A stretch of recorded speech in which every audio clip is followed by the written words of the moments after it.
Hello student. आज हम पाचन तथा अवशोषण इस चैप्टर पे अपन आज स्टडी करने जा रहे हैं। ये हमारे 11th के फिजियोलॉजी का कार्यकी का अपना 16 नंबर पे ये चैप्टर है, जिसका नाम है पाचन तथा अवशोषण। सबसे पहले अपन बात करेंगे पाचन पे। पाचन क्या है? पाचन हम उसे कहते हैं कि जो बड़े अणु हैं, जो कॉम्प्लेक्स मॉलिक्यूल्स हैं, उन बड़े अणुओं को हम छोटे अणुओं में बदलते हैं। बड़े अणुओं को छोटे अणुओं में कैसे बदलेंगे? हमारे पास में बहुत सारे एंजाइम्स होंगे, डाइजेस्टिव जूस, पाचक ग्रस होंगे, पाचक ग्रंथियां होगी, यानी कि हम उसका केमिकल, मैकेनिकल और बायोकेमिकल उसका हम क्या करेंगे? पाचन करेंगे। उसके थ्रू हम बड़े अणुओं को छोटे अणुओं में बदलेंगे। अच्छा, हमने बड़े अणुओं को छोटे अणुओं में बदला क्यों? ताकि कोशिकाओं के अंदर, सेल्स के अंदर इसका पूर्ण रूप से अवशोषण हो सके, और जितना ज्यादा अवशोषण होगा उससे ऊर्जा भी ज्यादा बनेगी। तो हम इसको पूर्ण अवशोषण कराने के लिए, ज्यादा से ज्यादा अवशोषण कराने के लिए हम क्या कर रहे हैं? बड़े अणुओं को छोटे अणुओं में बदल रहे हैं। जैसे कि हमने एक उदाहरण लिया है, एग्जाम्पल लिया है, कार्बोहाइड्रेट को हमने मोनोसेकेराइड में बदला। या कार्बोहाइड्रेट क्या है? बड़ा अणु है, जटिल अणु है, कॉम्प्लेक्स मॉलिक्यूल है। उसको हमने मोनोसेकेराइड सरल अणु के अंदर, छोटे अणु के अंदर बदला है। प्रोटीन का सरल अणु हो गया अमीनो एसिड, अमीनो अम्ल। और वसा का जो है, हमने उसको ग्लिसरॉल तथा वश्य अम्ल में बदला। वसा जो है, फैट जो है, वो मैक्रोमोलिक्यूल्स नहीं है, लेकिन हम यहाँ पे इसको एक सिंपल सरल मॉलिक्यूल में बदल रहे हैं, जिसका नाम है ग्लिसरॉल तथा वशीय अम्ल। पाचन जो है वो हमारे पाचन तंत्र के द्वारा होता है। मनुष्य में पाचन जो है वो किसके थ्रू हो रहा है? पाचन तंत्र के द्वारा हो रहा है। और इसकी उत्पत्ति किससे होती है? एक्टोड्रम और एंडोड्रम से। अब बच्चों, यहाँ पे एक क्वेश्चन का आपको ध्यान रखना है कि अगर ऑप्शन में इस तरह से कॉम्बिनेशन में ऑप्शन आए, एक्टोड्रम एंडोड्रम, एक्टोड्रम मिजोड्रम, मिजोड्रम एंडोड्रम, तो आपको सही आंसर करना है एक्टोड्रम एंडोड्रम।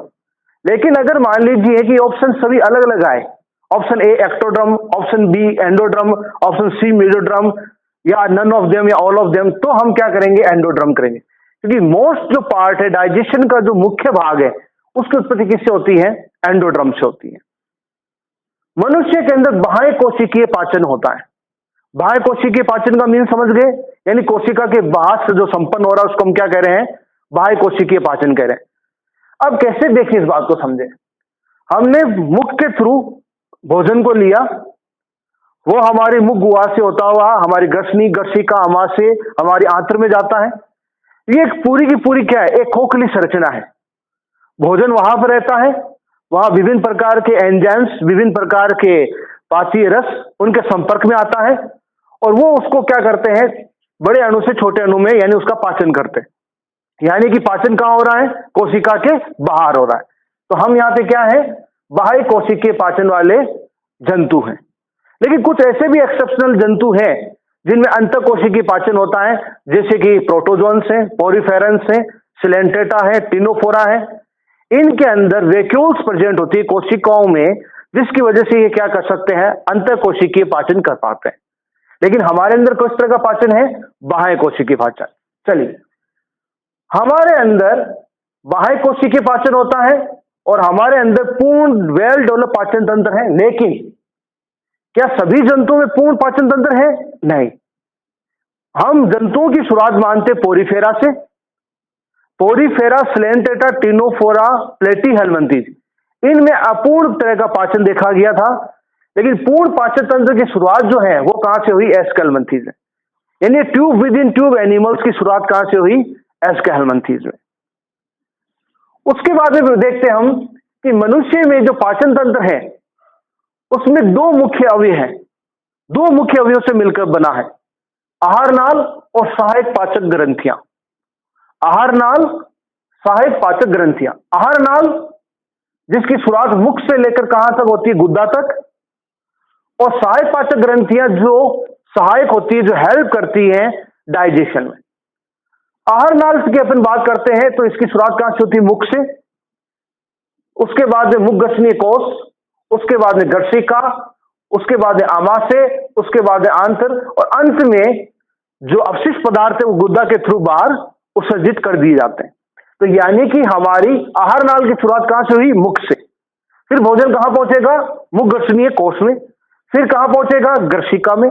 फिर कहां पहुंचेगा? आमाशय में। और अंत में कहां पहुंचेगा? आंत्र में।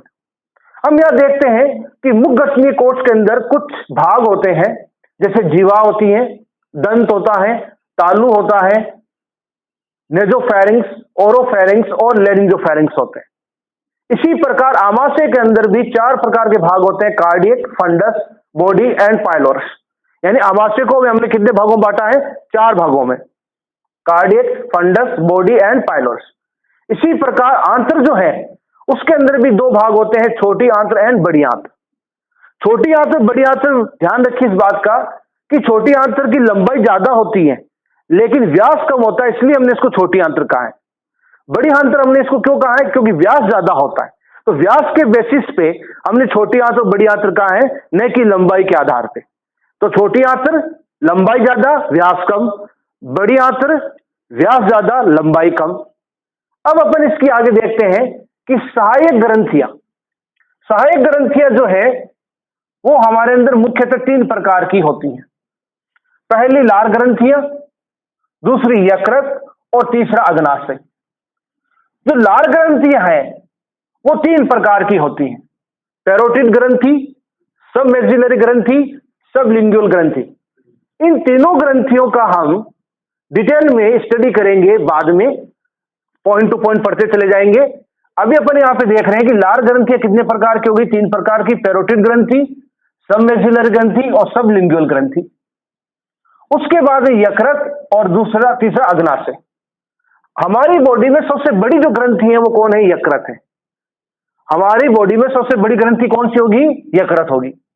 अच्छा, यहां पे अपन बड़ा क्वेश्चन कैसे बनाए जा सकते हैं? देखिए कि यहां पर हम ये कहें कि ये जो सहायक पाचक ग्रंथियां हैं ये आहार नाल के अंदर स्थित है या बाहर स्थित है? हम कहेंगे आहार नाल के बाहर स्थित है, क्योंकि लार ग्रंथियां मुख गुहा के बाहर स्थित होती है, यकृत और अग्नाशय भी आहार नाल के बाहर स्थित होती है। तो कितने प्रकार की ग्रंथियां हो गई? सहायक ग्रंथियां हो गई 3 प्रकार की, लार ग्रंथियां, यकृत और अग्नाशय। नंबर कितने हो गए? 8, क्योंकि पैरोटिड ग्रंथि 1 जोड़ी होगी, सब मैक्सिलरी ग्रंथि 1 जोड़ी होगी, सब लिंगुअल ग्रंथि 1 जोड़ी होगी। तो टोटल कितनी हो गई? 6, 7 यकृत, 8 अग्नाशय। यानी नंबर में कितनी सहायक ग्रंथियां हैं? 8, लेकिन कितने प्रकार की है? 3 प्रकार की, लार ग्रंथियां, यकृत एवं अग्नाशय। नाउ अब जैसा कि अपन ने पाचन तंत्र का हमने टेबल बना के देखा कौन कौन से भाग उसमें उपस्थित होते हैं। आज अपन पाचन तंत्र का जो डायग्राम है, जो चित्र है, उसके द्वारा अपन इसको देखने जा रहे हैं। हमारा पाचन तंत्र कहां से प्रारंभ हुआ? मुख से। मुख जो है एक छिद्र रूपी संरचना है जो कि 2 ओष्ठों से घिरा है, ऊपरी ओष्ठ और निचला ओष्ठ। ये आगे जाके किसमें ओपन होगा, किसमें खुलेगा? मुख गुहा के अंदर, ओरल कैविटी के अंदर। मुख गुहा जो है उसके अंदर विभिन्न प्रकार की संरचनाएं पाई जाती हैं, और ये विभिन्न प्रकार की जो संरचनाएं हैं ये हमारे पाचन में प्रत्यक्ष रूप से भाग लेती हैं। जैसे कि हमारी जीवा है, टंग है, ये हमारे पाचन में भाग लेती है। पित्त है, हमारे दंत है, ये उपस्थित होते हैं। और यहां पर पैलेट, जिसको हम तालु कहते हैं, ये उपस्थित होता है। तालु जो होता है उसको हमने 2 भागों में बांटा है। आगे का जो भाग होता है उसे हम कठोर तालु कहते हैं, पीछे का जो भाग होता है उसे हम कोमल तालु कहते हैं। ये तालु जो है ये मुख गुहा की छत का निर्माण करता है। मुख गुहा जो है ये आगे चलकर किसमें ओपन होगी? फेरिंक्स के अंदर, गर्सनी के अंदर।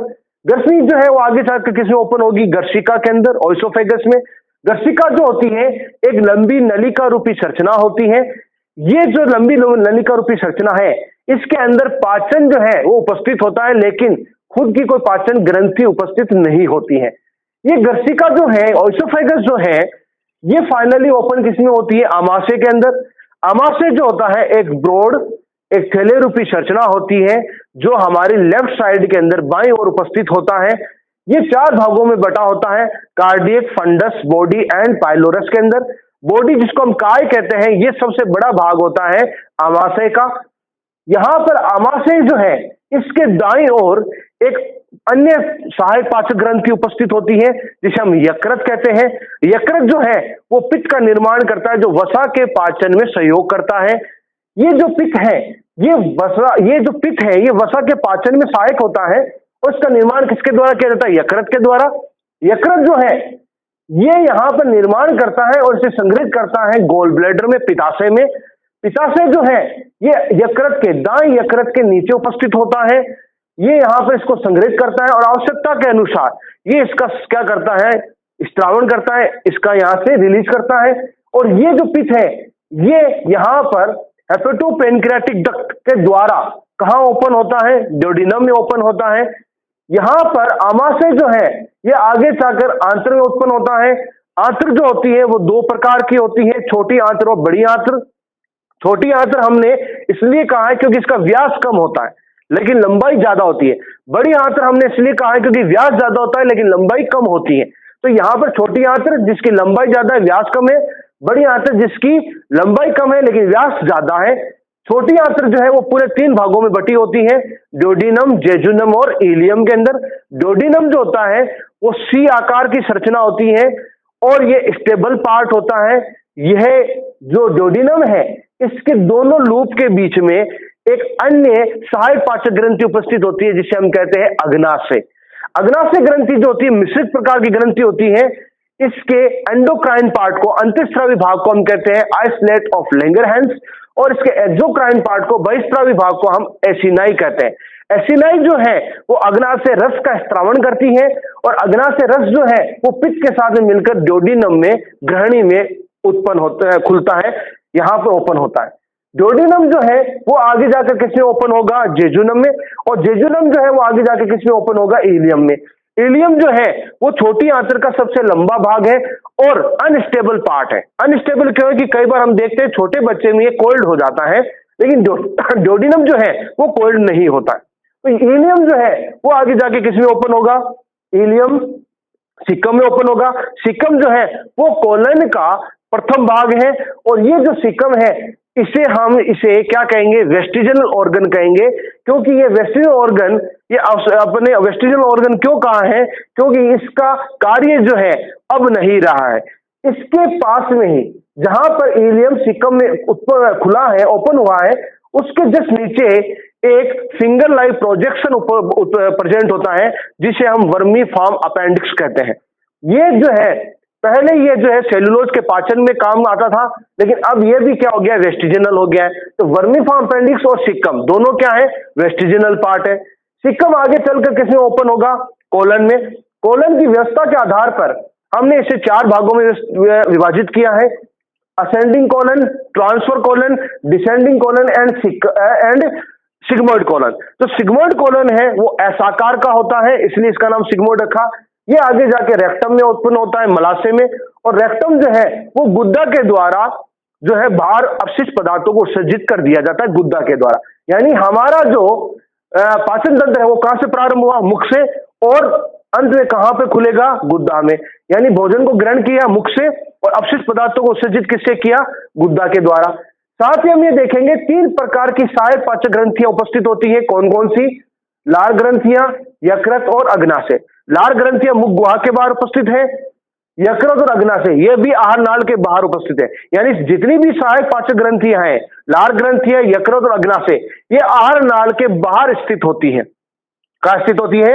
आहार नाल के बाहर स्थित होती है। कितने प्रकार की हो गई? 3 प्रकार की, लार ग्रंथियां, यकृत और अग्नाशय। लेकिन नंबर्स कितने हैं? नंबर्स 8 है। कैसे? एक जोड़ी पैरोटिड, एक जोड़ी सबमैक्सिलरी, एक जोड़ी सबलिंगुअल, एक यकृत और एक अग्नाशय। यानी नंबर्स कितने हो गए? 8। लेकिन प्रकार कितनी हो गई? प्रकार कितनी हो गई है? 3 प्रकार की हो गई है। तो ये हमारी 3 प्रकार की सहायक ग्रंथियां जो होती है, पाचक ग्रंथियां, ये आहार नाल के बाहर स्थित होती है और इन्हीं से मिलकर हमारा पूरा पाचन तंत्र मिला बना है, आहार नाल और सहायक पाचक ग्रंथियों से। हाँ बच्चों, तो अब आगे बढ़ रहे हैं। हमने इंट्रोडक्शन देख लिया था पाचन तंत्र का। पाचन तंत्र में कौन कौन से अंग हैं, कौन कौन से भाग हैं, कौन कौन सी सहायक पाचक ग्रंथियां हैं, और हमने उसका डायग्राम देखा। अब हम जो फर्स्ट स्टेप पे जा रहे हैं, यानी पाचन तंत्र की शुरुआत कहाँ से होती है? मुख से। उसके बाद में मुख गुहा, तो आज हम जो टॉपिक शुरुआत करने जा रहे हैं मुख तथा मुख ग्रसनी गुहा से। तो यहाँ पर हमने एक डायग्राम बनाया है, चित्र बनाया है। तो यहाँ से प्रारंभ कहाँ से हो रहा है पाचन तंत्र? मुख से। मुख जो होता है वो दो ओष्ठों से घिरा होता है, ऊपरी ओष्ठ और निचला ओष्ठ। यानी कि हमारे अंदर कितना हो गया? एक जोड़ी ओष्ठ हो गया। ओष्ठ जो होते हैं वो गतिशील होते हैं। गतिशील क्यों होते हैं? क्योंकि इनके अंदर ऑर्बिकुलरिस ओरिस पेशी होती है। ऑर्बिकुलरिस ओरिस पेशी की उपस्थिति के कारण ओष्ठ जो होते हैं वो गतिशील होते हैं। हम उनको अलग अलग उनका आकार व उनका आमाप बना पाते हैं क्योंकि उनके अंदर ऑर्बिकुलरिस ओरिस पेशी उपस्थित होती है। ओष्ठ जो होते हैं उनके बाहर सेबेशियस ग्रंथि होती है और अंदर की ओर सिरस ग्रंथि उपस्थित होती है। यानी अंदर और बाहर दोनों ओर क्या होती है? ओष्ठ के ग्रंथि उपस्थित होती है। बाहर की ओर सेबेशियस ग्रंथि होगी और सी ग्रंथि सेबेशियस ग्रंथि, व अंदर की ओर सिरस ग्रंथि उपस्थित होती है। और ये जो सिरस ग्रंथि है ये म्यूकस ग्रंथि का रूपांतर है। किसका रूपांतर है? म्यूकस ग्रंथि का रूपांतर है। जब हम मुख से अंदर की ओर प्रवेश करेंगे तो क्या आएगा? मुख गुहा आएगी। मुख गुहा यानी गुहा कैविटी जैसी एक संरचना है जिसके अंदर विभिन्न प्रकार की संरचना उपस्थित है, जैसे दंत उपस्थित है, जैसे जीवा उपस्थित है और जैसे तालु उपस्थित है। जो तालु है वो मुख गुहा का छत का निर्माण करता है। यानी मुख गुहा का ऊपरी भाग जो है वो कौन बनाता है? तालु बनाता है। तालु को हम दो भागों में बांट सकते हैं। आगे वाले भाग को हम कठोर तालु और पिछले भाग को हम कोमल तालु कहेंगे। आगे के भाग को हम क्या कहेंगे? कठोर तालु। पीछे के भाग को हम क्या कहेंगे? कोमल तालु। आगे के भाग को हमने कठोर तालु क्यों कहा है? क्योंकि ये जो तालु होता है ये मैक्सिला व पेलेटाइन अस्थि का बना होता है। तो अस्थि का बना है इसलिए क्या है? कठोर है। और किन अस्थि का बना है? मैक्सिला व पेलेटाइन अस्थि का बना होता है। इस कठोर तालु पर कुछ वलन समान, कुछ उभार जैसी संरचना पाई जाती है जिसे हम पेलेटाइन रगे या पेलेटाइन वलन कहते हैं। ये जो वलन होते हैं, जब हम भोजन की लुगदी बनाते हैं दंत के द्वारा, जीवा के द्वारा, तो ये पेलेटाइन वलन भी उनके लुगदी बनाने में, उसके भोजन की मेस्टिकेशन में हमारी सहायता करता है। पीछे का जो तालु का भाग है उसे हमने क्या कहा है? कोमल तालु कहा है। ये कोमल क्यों है? क्योंकि ये अनैच्छिक पेशियों का, पादरस संयोजक का व श्लेष्म उपकला का बना होता है। तो पीछे का जो तालु है जिसे हम कोमल तालु कह रहे हैं वो किसका बना है? अनैच्छिक पेशियों का, संयोजी उत्तक का व श्लेष्म उपकला का बना है। इसलिए इसको हमने क्या कहा है? कोमल तालु कहा है। कोमल तालु के पश्च भाग जो होती है वो एक उंगली समान प्रवर्ध बनाती है जो कि ग्रसनी भाग में लटकी हुई होती है। उसे हम ऊला कहते हैं। तो हम ऊला किसे कह रहे हैं? पश्च भाग किसका? कोमल तालु का, जो कि एक उंगली समान प्रवर्ध के रूप में उपस्थित होता है, उसे हम ऊला कहते हैं। ये वाला हिस्सा जो है ये कौन सा है? कोमल तालु। और इसका पश्च भाग क्या हो गया? ऊला। और ये किस समान होता है?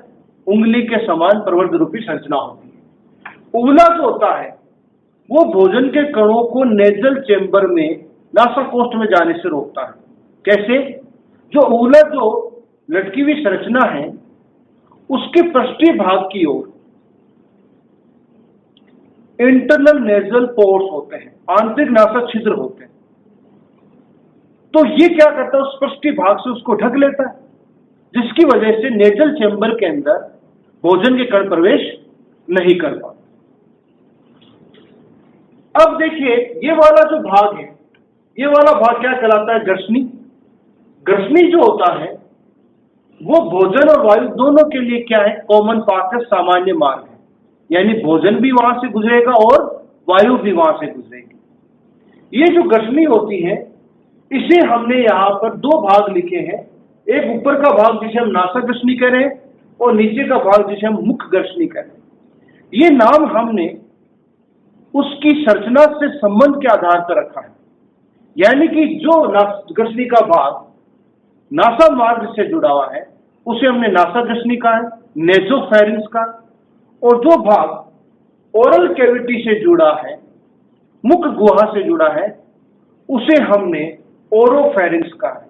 यानी जो नेजल कैविटी से जुड़ा वो नेजोफेरिंक्स, जो ओरल कैविटी से जुड़ा है वो ओरोफेरिंक्स कहलाते हैं। यहां नेजोफेरिंक्स में नासाग्रसनी में एक नलिका निकलती है जिसे हम यूस्टेकियन नलिका कहते हैं। ये यूस्टेकियन नलिका नासाग्रसनी और मध्य कर्ण के बीच में स्थित होती है। कहां उपस्थित है? नासाग्रसनी और मध्य कर्ण के बीच में क्या उपस्थित है? Eustachian tube. और ये मध्य कर्ण में कहां जाकर खुलती है? टिम्पेनिक मेम्ब्रेन, जो टिम्पेनम मेम्ब्रेन होती है उस पर जाकर ये खुलती है। तो ये क्या करती है? ये जो ध्वनि की जो फ्रीक्वेंसी, उसकी आवृत्ति है, उसको नियमित करती है। तो यूस्टेकियन नलिका कहां उपस्थित है? नासाग्रसनी व मध्य कर्ण के बीच में स्थित है। कहां जाकर खुल रही है? टिम्पेनम मेम्ब्रेन, कर्ण पटह पर जाकर खुल रही है। मुख गुहा जो होते हैं उसके अंदर विभिन्न प्रकार की संरचना होती है, और जो मुख गुहा है वो नॉन क्रेटिनाइज्ड स्ट्रेटिफाइड सल्की उपकला का बना होता है। जो मुख गुहा है उसका अंदर का जो भाग है वो किससे रेखांकित है? किसका बना है? नॉन क्रेटिनाइज्ड स्ट्रेटिफाइड सल्की उपकला, स्क्वैमस एपिथेलियम का बना होता है। और इसी मुख गुहा में विभिन्न प्रकार की संरचनाएं होती हैं। कौन कौन सी? जैसे जीवा है, दंत है, तालु है, ये सारी संरचना का उपस्थित है मुख गुहा में। मुख गुहा आगे जाके कहां खुल रही है? ग्रसनी में। ग्रसनी भोजन वायु दोनों के लिए क्या है? सामान्य मार्ग। ग्रसनी आगे जाके कहां खुलेगी? गर्शिका में। तो गर्शिका जो है, अब यहां से ग्रसनी के बाद से यहां से भोजन जो है वो गर्शिका में चला जाता है, और वायु जो है वो लैरिंक्स में चली जाती है, कंठ में चली जाती है। तो भोजन तो कहां चला गया? गर्शिका में, और वायु कहां चली गई? लैरिंक्स में, कंठ में चली गई। तो इस प्रकार ये हमारी मुख व मुख ग्रसनी गुहा की संरचना होती है, और इनमें विभिन्न प्रकार की संरचनाएं उपस्थित होती है, जैसे दंत,